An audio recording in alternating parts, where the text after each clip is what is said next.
আমি অ্যাস্ট্রোলজার অঞ্জু গাঙ্গুলি। আজকে আমি বলবো যে আমরা আয়না সাধারণত বাড়িতে ব্যবহার করি, কিন্তু কোন কোন জায়গায় আয়না রাখা ভালো আর কোন কোন জায়গায় আয়না রাখা ভালো না সেটির সম্পর্কে আমি আপনাদেরকে একটু বলবো। কোথা থেকে না, আপনারা পশ্চিম অর্থাৎ বাড়ির যে পশ্চিম দিকটা রয়েছে সেইখান থেকে ক্লকওয়াইজ ঘুরবেন।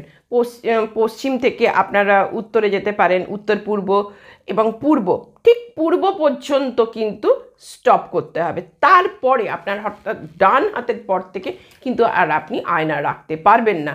যদি সাউথ ইস্টে রাখেন সেখানে কিন্তু অসুবিধা হবে, যদি সাউথ ওয়েস্টে আয়না চলে আসে সেখানে অসুবিধা হবে। আর কোথায় না, আপনার বাড়ির যে বেডরুমে আপনি আয়না রাখবেন না। যে বিছানার যদি প্রতিবিম্ব আয়নাতে ধরা পড়ে এবং আপনি শোবার সময় আপনার যে অংশটি আয়নায় ধরা পড়বে সেটাই কিন্তু দেখা যাবে যে আপনার